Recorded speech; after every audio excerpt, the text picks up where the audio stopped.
raadiyoon sagalee ameerikaa wixataa qabee hanga jimaataatti galgala keessaa sa'a 2:00 jalqabee hanga sa'a 3tti meetir baandii 19:22-25 irratti waashingtan diisii irraa kan dabarsu sagantaa afaan oromoo amma jalqaba.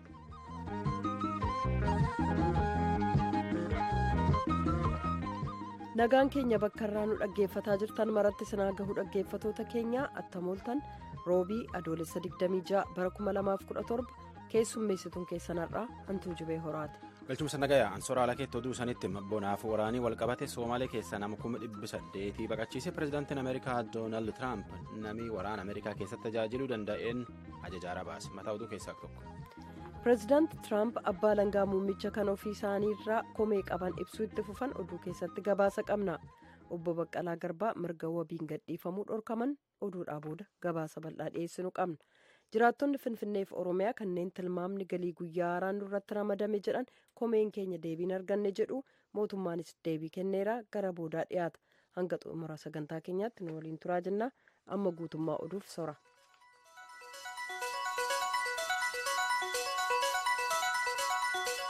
Somaalee keessaa bonaaf waraanii walqabate akka dhaaba gabaasii IOM jedhutti nama 800tti baqate. IOM dhaaba jara biyyi keessi baqate qarqaaru. Namni akkam baqatu kunin agi guddaan akka gabaas kanaatti Somaalee gamkibbaa keessa. Geeraad Weet IOM'tti itti gaafatamaa damee Somaaleetti nama 800 kunin G7 keessatti baqatee jedha. Nama miliyoon tokkootii fi 100,000 duruu biyyi keessa baqate irratti namni 800 kun dabalamee jedhe Geeraad. Kambiin jara kan itti qubsiisanilleen lafa namaati bulchiinsaa fi hojii dansaallee hin qabdu jireenya dansaallee hin qabdu jedhu.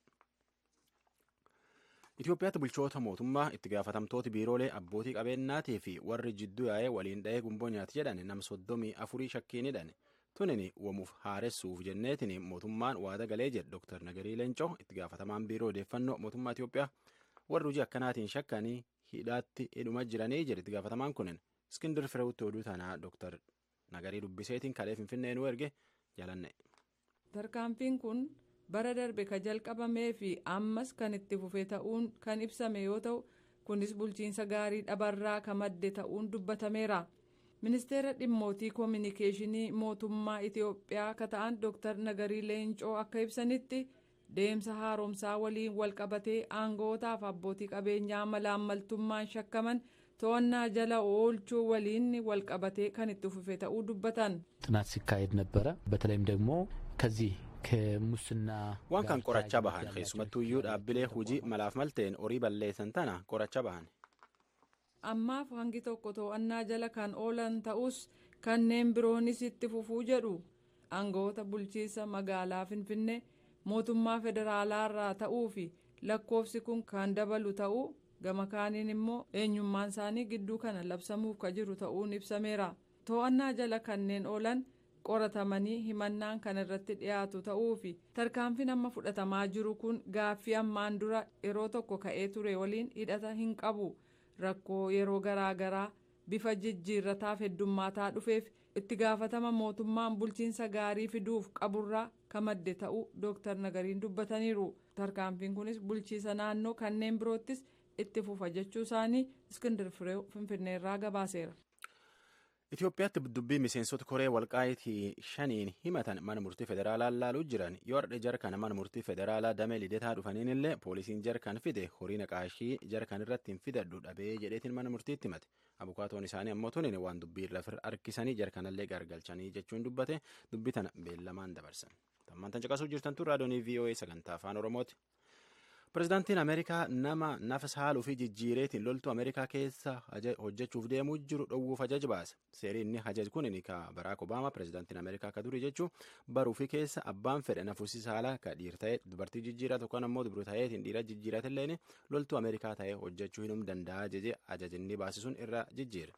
Akka Tiraamp itti gaafatamtoota waraanaatii fi hayyoota waraanaatiin wal mari'adhee jedheetiin tiwiiterii irra barreessetti warra nafas haaluu fi jijjiiratu kana waraana Ameerikaa keessatti eeyyama hin kennaniif waraanni Ameerikaa inni amma idaa guddaa ganaga'u keessatti wanti inni awwaalamuuf hin jiru galatooma jedheetiin tiwiiterii ofirratti barreesse Tiraamp.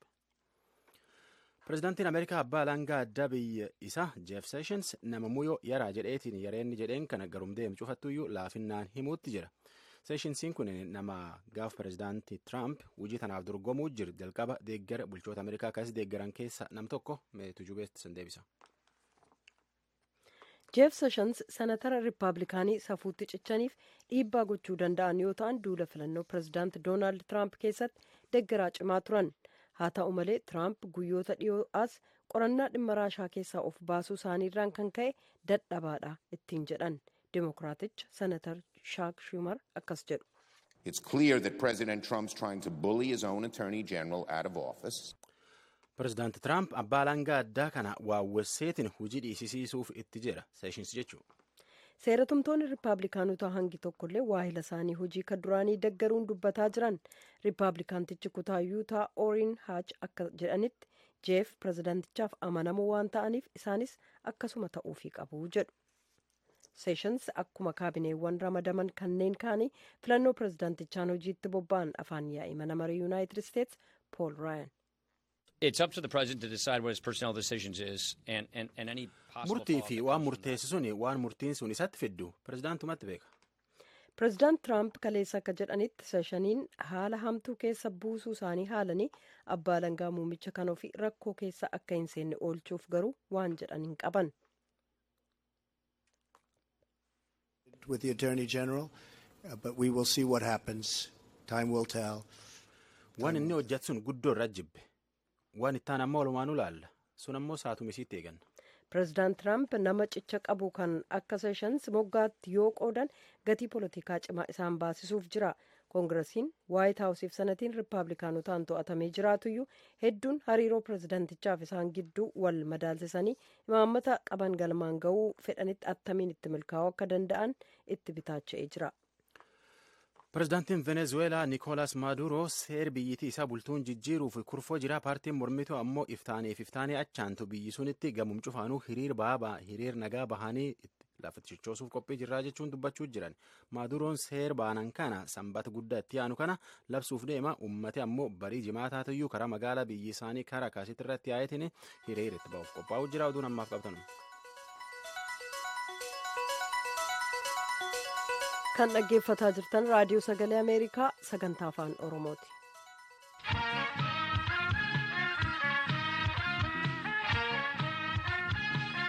Obbo Baqqalaa Garbaa mirgi wabiin ba'uu akka kabajamuuf abukaatoon isaanii iyyata galfachuun ni yaadatama.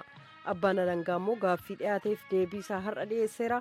Abukaatoo obbo Baqqalaa Garbaa kataan obbo Abdul Jabbaar Huseen jaallanneen haasofsiisteetti akkas jedhu. Gaafa dura jalmurtiin dubbifamu sana keewwanni duraan itti himatame jijjiirameeti amma seera yakkaa ta'e jalatti galee waan ta'eef inni itti jijjiirame kun immoo mirga wabii kan hin dhoorkine waan ta'eef isaan nama maatii qabanii isaanii nama armaan dura biyya ambaasidaanii deebi'anii nama ni baduu ragaa balleessuu maalii akka hin jennis ragaan abbaa alangaa warra dhagaamee xumuramee jira waan ta'eef mirga wabii akka ba'anii alaa falmatanii kan jedhu iyyata keenya galfannee turre. Manni murtiis yeroo dheeraa jalmurtii san dubbisaa waan tureef iyyataan dhiyeeffadhaan jennaan bu'uuruma saniin iyyataan dhiyeeffannee turre. Har'a hoo maaltu ta'e? Har'a akkuma manni murtii armaan dura beellama kenne abbaan alangaas iyyanni kun isaan qaqqabee deebii irratti kennanii jiru. Qabxii lama kaasuudhaan mirgi wabii eeggamuu qabu kan jedhu kan mormanii. Qabxiin tokkoffaan armaan dura hanga dhimmichi kun furmaata argatutti mirga wabiitiin bayuu hin qaban jedhamee manni murtii sun ajaja kennee jira. Dhimmichi hanga ammaas furmaata hin arganne furmaata kan argatu gaafa murtii waan ta'eef manni murtii ajajuma duraan kenne irra deebi'ee ajaja ofii diiguu hin danda'u. Kanaaf irra deebi'ee ilaalamuu qabu mirga wabii kan jedhu kaasan qabxii tokkoffaa. Qabxiin lammaffaan irra deemsa falmii adaba yakkaa keewwata 67 isa caqasuudhaan kan kaasanii tokkoffaan dhaabbilee fi namoota dhuunfaa biyya ambaa jiran yookaan biyya alaa jiran walii wal quunnamtii qabanii carraa biyya alaa bahuu qabu. Ammas yoo kan ba'an ta'e gocha wal fakkaataa raawwachuudhaan yakka kan biraas raawwachuu danda'u waan ta'eef mirgi wabii isaanii eeggamee mana sirreessaa keessaa bahanii alaa falmachuun qabanii kan jedhu mormii isaan kaasan. Kanaaf isin iyyannaa dhiyeeffattanii abukaatoon immoo hin ta'u yaada jedhuu qabaa kan gam lamaanii ilaalee mana murtii murteessaa jechuu keessan. Abbaan alangaas waan mormuuf ibsate nutis waan nuuf ba'uu qabaa jennuuf yookaan immoo isaanii mirga ofiitiin ba'uu qaban jennee ibsannee jirru amma mana murtiiti jechuudha kaa'aa jiratti kennu. Shororkaa taanaan wabiin ba'uun hin danda'amu. Amma garuu himannaan obbo Baqqalaa irratti dhiyaate jijjiirameera miti? Keewwanni isaa jijjiiramee jira, seerris jijjiiramee jira. Labsii farra shororkeessummaa jalaa ba'eetu labsii seera yakkaa idilee jalatti keewwanni isaa jijjiiramee jira jechuudha. Eega gara sanatti jijjiirame mirgi wabiidhaan ba'uu eegamuu qaba moo hin qabu? Abbaan alangaas deebii isaa keessatti akkuma ibse seerichi mirga wabii kan dhoorkisiisu miti. Amma isaanii seerichi akka hin dhoorkisiifne isaanis deebii keessatti ibsanii jiru. Garuu immoo keewwata seera deemsa falmii adaba yakkaa keessatti keewwana 67 jira. Namni sun deebi'ee dhufamuu hin dhufu beellama irratti hin argamu kan jedhu nama dhaabbilee adda addaa namoota dhuunfaa adda addaa biyyaan baatii beeku hin baduu deebi'anii hin dhufani beellama irratti hin shakkinaan jedhu yakka wal fakkaatas raawwachuu hin danda'u. Kanaaf ba'uu hin qabu. Seerri hin dhoorkan jenne isaanis. Har'a yeroo kun jedhame obbo Baqqalaan dhiyaatanii dhaga'aniiru falmaniiru. Dhumatu dhiyaate hin dhiyaanne isaan.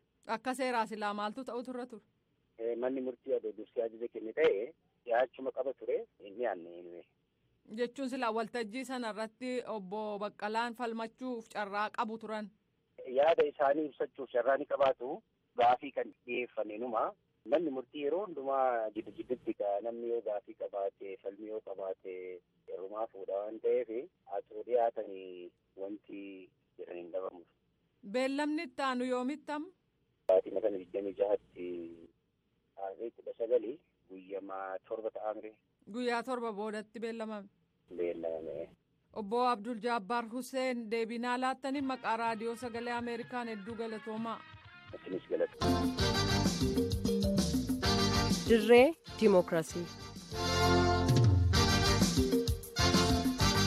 Tilmaamni galii guyyaa haaraan kan irratti ba'ee jiraattota magaalaa Finfinneef naannoo Oromiyaa ibsanuuf kennaniin hanga ammaatti komee isaanii furmaata argate kan hin jiraanne ta'uu dubbatu. Keessumaa naannoo Oromiyaa magaalaa Shaambuu keessa kan jiraataan tokko akka jedhanitti daldaltoonni aangawoota mootummaa waliin walgayii taa'anii akka turan ibsanii namoonni irra hedduun walgayii san dhiitanii ba'uuf suuqileen hangi tokko cufamuu isaanii ibsaniiru. Namoonni ibsa mootummaaf yaada uummataa walitti qindeessee jira kunoo. Gama mootummaatiin immoo Daayirektarri Abbaa Aangoo Galiiwwanii fi Gumrukii Itiyoophiyaa obbo Caannee Kabbade rakkooleen uummataa himannaan isaanii mufannaan isaanii furmaata argataa jira jedhu. እስካሁን ቅሬታ ካቀረቡት ውስጥ 80% ያላነሰ ቅሬታቸው እየታየ ነው ያለው። kanneen mufannaa dhageessisan keessaa dhibbarraa hanga 80 gadi kanneen hin taaneef mufannaan isaanii ilaalamaa jira. Kanneen hafaniif immoo itti fufa. Achi booda immoo ka sadarkaatu jira. Ka sadarkaa irratti kanneen mufannaa qabanis haala wal fakkaataadhaan ilaalamaa deemaa jechuudha. Kun akka mudatu waan beekneef sirni mufannaa dhaggeeffachuu kun diriirfame. Akkuma sanaan keessumsiisna. Hojiinsaa hojii sadarkaa ramaduu gibiraa murtoodhaan kafalamu waan ta'eef murtoo immoo tilmaama irratti kan hundaa'e ta'a. Ragaa saayinsii irratti waan hundaa'e miti. Tilmaama galii isaanii guyyaa irratti kan hundaa'e ta'a. Isaan guyyaatti amman argannaa jiranii dubbatu. Gama keenyaa immoo qorannaa irratti hundoofne tilmaama isaa ammana jenneetti himna. Kana irratti addaan fageenyi yoo jiraate akkaataa walitti dhiyaachuu danda'utti irra deebinee ilaallee tilmaama namni gibira baasu sun kenne waliin akkaataa walitti dhiyaachuu danda'utti akka kaffalu yookaan immoo baasu taasisamaa jedhu aangawaan waajjira galiiwwanii obbo Kabbadee Caannee. Bulchiinsi naannoo Oromiyaas gama isaatiin deebii kennee jira. Bulchiinsa naannoo Oromiyaatti hoogganaan biiroo kominikeeshinii mootummaa obbo Addisuu Araggaas har'a dhimma kanarratti waahila keenya Tsiyoon Girmaaf gaafatamanii deebinnaa kennan akkana jedhan. በኦሮሚያ ክልል እስከ ትላንትና ድረስ የነበረው ትላንት በአንድ ዞን ብቻ ካሉን 19 ዞኖችና ለክልሉ bulchiinsa naannoo Oromiyaa keessatti agaa kaleessaatti ka ture godinaa 19 qabnuuf magaalaalee bulchiinsa naannoo kanatti waamaman gara 18 qabnutu jira. Kanneen keessaa ka suuqii isaanii cufuudhaan kaleessa mormii isaanii dhageessisan yookaan mufannaa isaanii dhageessisan godinaa Horroo Guduruu Wallaggaa, magaalaa Shaambuutu ture. Har'a kun guutummaatti daldaltoota waliin mariin geggeessame suuqileen banamanii jiru. Guyyaa har'aa bulchiisa naannoo Oromiyaa keessa godinaaleef magaalalee jiran keessaa kan suuqiin keessatti cufame tokkollee hin jiru. Gabaasaan har'a qindaa'e nan dhaqqabne malee amma kaleessa galgalaatti mufannaaleen 79 ta'an koree mufannaa dhaggeeffatutti dhiyaatanii jiran. Kanneen keessaa 11,000 kanneen ta'aniif ilaalamee furmaanni itti kennamee jira. Mufannaan isaanii sirrii ta'uun mirkaneessamee sirraa'ee fi akka kaffalan taasisamee jiraa jedhu itti gaafatamaan biiroo koominikeeshinii mootummaa naannoo Oromiyaa obbo Addisuu Araggaa. Magaalaa isaan maqaadhaan dabalatee jiraattonni godinaalee adda addaa keessa jiranoo maal jedhu waa'ee kana bakkawwan adda addaatti bilbiluudhaan kanneen ani haasofsiisetu jira kuno. Markaatoo Addis Katamaa Sabsiitirran jira. Haalli gabaa jiru amma maal fakkaata? Waa'ee gibiraa irratti daldaltoonni diddaa agarsiisaa turanii gidduu kana amma maalti mul'ata har'a? Kaleessarraa eegalee deebi'aniiru. Hojii duree irra namoonni cufanii turanii walakkaadha. Guutumaan guutuutti hin cufamne gaafa sanallee kan cufee ture gidduu walakkaa markaatuuti. Karaa miraabotiin maal banaa ture. Akkuma wiixataallee jechuudha. Turanii cufanii amma aksiyoon irratti yeroo ganama gaafa hojii lammaffoo dhufanii irratti cufna biizinasii waan akkas jedhu maxxansinaan deebi'anii banan. Sodaarraan kan ka'e malee namoota naalaaltu namoonni fudhatteetii miti siigalee wanti sirraa'eef hin jiru. Gama mootummaatiin immoo maal jedhu dhibbarraa harka 80 ka ta'u uummata daldalus uummata hojjetu wajjiin waliigaltee walitti dhufnee dubbachuu uumnee jirra waan jedhudha kan isaan dubbataa jiran. Kun amma mul'ataa jira. Qaamonni mootummaa dhufanii daldaltoota gibirri nutti guddate jedhan haasofsiisanii waan furmaata kennan jira naannawa markaatootti. Namoonni hojii duree gaafa dhufan jalqabarra gamoo sinitti cufamu biizinasiin keessan jedhaniiti malee akkas waan konseensasii irra ga'anii waliigalteedhaan waan kanatti fannatti hin fakkaatu. Wiixata cufaa oolanii gara manaa deeman gaafa dhufanu waarningii waan itti maxxansaniif natti fakkaate malee walgaanii kana waan haasofsiisan hin jiru. Amma nan beekutti jechaadha. Daldaltoota irraa maal dhaga'aa jirtu namoota beektanirra? Daldaltoonni bakka sodaadhumarraan biizinasii abiyyuu yaal itti fufan. Kanarra geenye kun sirreeffama sinii ta'e waan itti jedhan hin jiru amma. Dhoksamaan akkuma durii hojjetu garfuun duraa waan uumamu beekamu siyaale malee amma sodaarraan kan ta'e kan cufan. Biizinasii keessanii hin cufama jedhanii waan itti maxxansaniiru bare. Kanaaf sodaa kanaan ka'an banaa jedhamnaan jechaadha poolisii waan akkasii. Yeroon isaallee waan akkas waliin haasa'an hin jiru.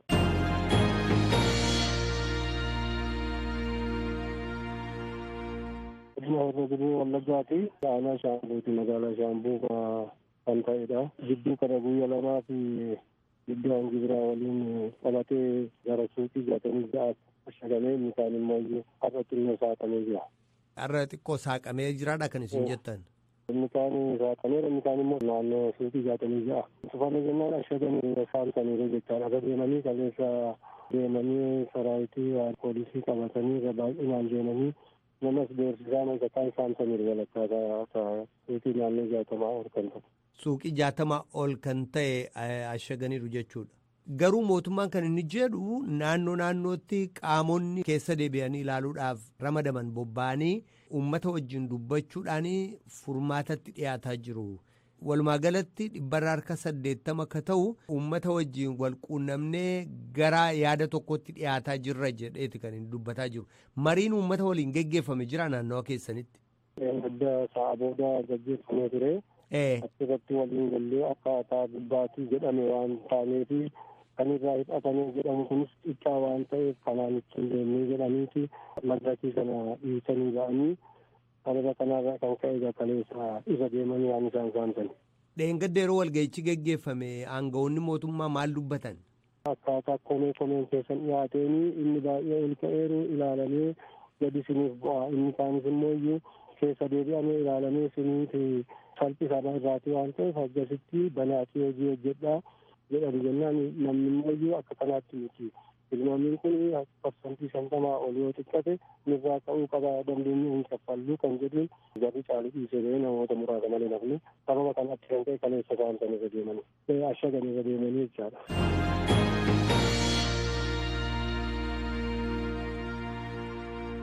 godina Shawaa Lixaa aanaa Jalduurraa magaalaa Goojjooti. Diddaan gibira humnaa olii torban darbe keessa guyyoota hojii 5 tajaajilli hawaasummaa waan hundisaayyuu jechuun akka geejjibaa, baankii kana wal qabatee dhaabbatee ture.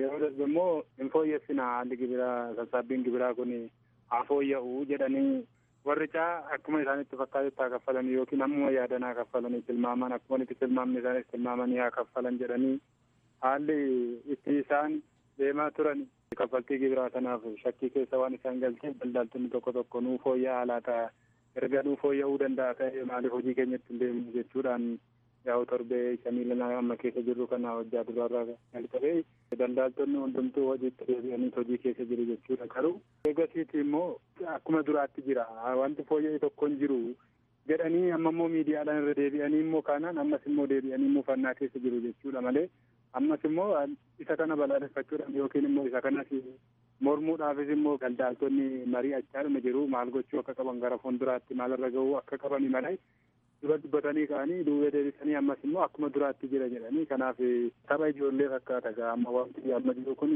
maaliif daldaltoonni duraan baay'ee mataa dhukkubsatanii fooyya'aa jennaan immoo xiqqoo ishee gara hojiitti deebi'uu barbaadanii jennaan ammas immoo gadda galgala gaa wanti jijjiirame tokko jiru jennaan ammas akkaataa kamiin akka itti deemamuu qabu mariirra jiru malee tolee jedhee namni fudhatee hin jiru yookiin immoo itti gammadee namni hojii hojjechaa jiru hin jiru jechuudha. Duraan mootummaan walgahii waameeti moo naannoo keessanitti akkamitti waadaa siniif galee ture ni jijjiirra jedhanii kan isaan sinitti dubbatan walgahii irratti moo dhuunfaatti?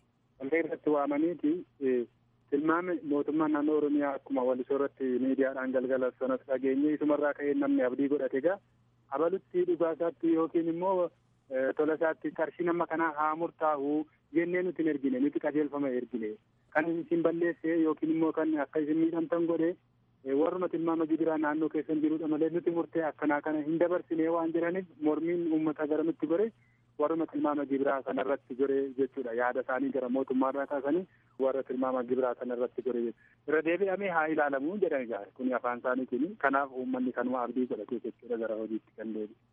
Achi immoo deebi'anii waan ni jijjiiramu hin jiru jedhanidha kan isin jettan. Achi as deebi'aniiti gara amma jaalattoo jibbitees wanni jijjiiramu hin jiru kuni qajeelfamadha.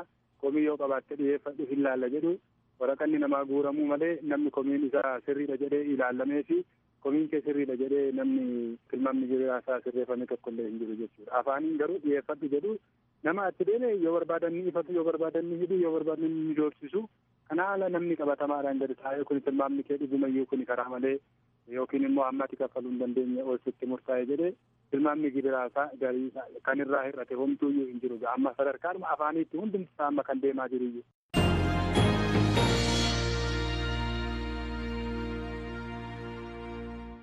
Godina Jimmaadha. Kanan jirus magaalaa Jimmaa naannoo Bachoo Gooreeti. Akkuma beekamu kun guyyaa sadaffaadhaaf mormiin itti fufee jira.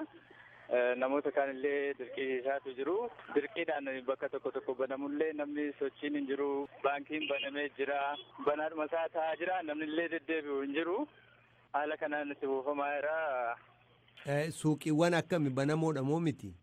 Lakki cufamanii jiru. Kaanillee dirqisiisanii isa kaan saamsameera waan jedhamu itti maxxansanii innaan nuti qodaan keessa jiruudhanii tokko sodaatanii banaa jiru. Harki caalaan cufamaadhuma jira. Garuu mootummaan kan inni jedhu qaamonni keenya bakka adda addaatti bobba'anii uummata waliin mari'achaa jiru. Uummata 80% waliin dubbachuu dandeenyeerra. Bakkawwan kun itti ta'etti immoo walitti dhufeenyi uumamee jira. Yaadi qaamota gibiraa fi yaadi uummataa walitti dhiyaataa jira jedhee dubbataa jira. Waajirri gibiraa kan federaalaa. Naannoo keessanitti mariin gaggeeffamee jira akka? Waan seebu duraan gaggeeffame kun waanuma akkaatee dhameeti gaafa wiixataati mormiin jalqabuunsaa waan fedhebu gaafa kibxataa reediyoo faanaa jira FM 98.1 Jimmaa itti gaafatamaan waajjira galii obbo Waasiiwwan kan jedhaman dhiyaatanii komiin tokkollee hin jiru nuti parsantii 90 sirriidhaan of eeggannoodhaan hojjetameera xiqqoo rakkoo kan qabu parsantii 10 hin caalu waan jedhu kan dubbataa jiran. Kallattiidhumaan dhiyaatanii uummanni illee itti bilbilaa jira. Dubartiin tokko shiroo gurgurtii haadha koo shiroo gurguraa. Shiroo gurgurteetu sadarkaa tokko fareerti shiroo gurgurtee akkamitti shiroo barandaa irratti gurguramu gaafa roobni roobu kan nuti qodaa gaggeessinu akkamitti akkana ta'a jennaan kun dogongora ta'uu qaba jedhanii kaasanii kanumaanuu hin amanne jira. Hin fudhanne jechuudha. Fudhannee parsantii 90 sirriidhaa dhaaru addas oduudhaan kan dhiyaataa jiru uummanni harka caalaan kaffaleeraadha wanti kaffalame hin jiru amma hin fakkeessu waan si dhibu asfaaltiin tokko jirti feesbuukii irratti arguu dandeessa waan bicuun tokko dhoqqee turte gaafa wixataa akkas ta'ennaan gaafa kibxataa kaleessa cal jedhanii dibaa jiru amma fakkeessuudha bakka wanti sirri fudhatan hin jiru wanti sirreessuudhaaf itti deeman tokkollee hin jiru waan akkasiiti bakka namni keessoodhumatti gubatee jira waan akkasii kana. Tole guddaan si galatoomsadha ibsa keetiif. Tole uumamatti atillee ulfaata.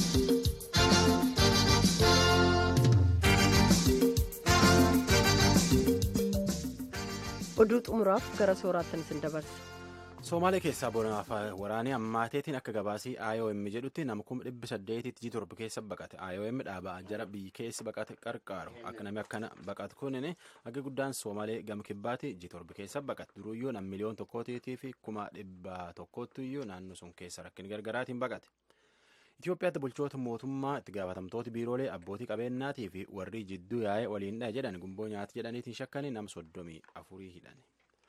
Itoophiyaa dubbii miseensota Koree walqaa'itii shananiin himatan mana murtii federaalaa laaluu jiran yoo hardhi jara kana mana murtii federaalaa lidataa dhiyeessanitti poolisiin jar fidisuun jar naqaashii itti ta'u horii itti narra xiqqaatee fi itti fiduu horii mana murtiitiin fidu dhabee jechuun dubbate. Pireezidaantiin Ameerikaa abbaa alangaa addaa biyyisaa Jeff Sessions namummoo yaraa jedheetiin yareen inni jedhuun kana gumii keessatti marroo hedduu irra deebi'eetiin laafinnaan dubbachuu jira. Sessionsiin kunin nama gaafa Tiraamp pireezidaantummaaf dorgomu bulchoota Ameerikaa kaayis deeggaran keessaa nama jalqabaati. Pireezidaantiin Venezuela Nicolas Maduro seer biyyittii isaa bultuun jijjiiruuf kurfoo jira. Paartiin mormituu ammoo iftaanii fi iftaanii achaantutti biyyi isaanii gamumgamaan hiriir nagaatti ba'anii dhikkoo dha'uu fi qophii jiran.